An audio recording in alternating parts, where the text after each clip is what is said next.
Sanibonani, Thokozani, Ncamagu.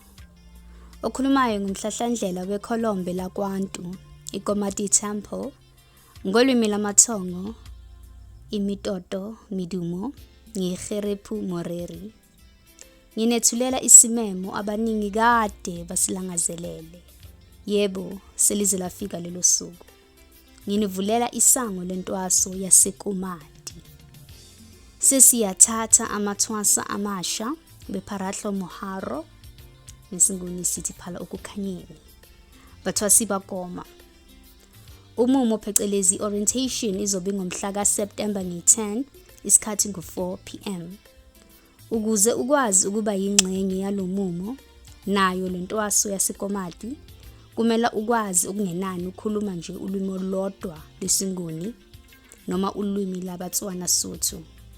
Ungasithinta kule email address bohosikupe.sa@gmail.com.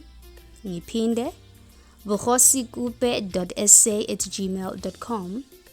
Sicela usifakele nemininingwane yakho ezokwazi ukusilekelela ukuthi sikwazi ukuxhumana nawe ke. Such igama lakho, inombolo yakho yokucingo nokunye ozokubona kunene ukuthi ukufake. Senamkela siKumati Temple, silindele nokunibona. Akudede ubumnyama, kuzukhanya bantu abansundu. Kade ngilindile. PARATLA HARO, phala ukukhanyeni.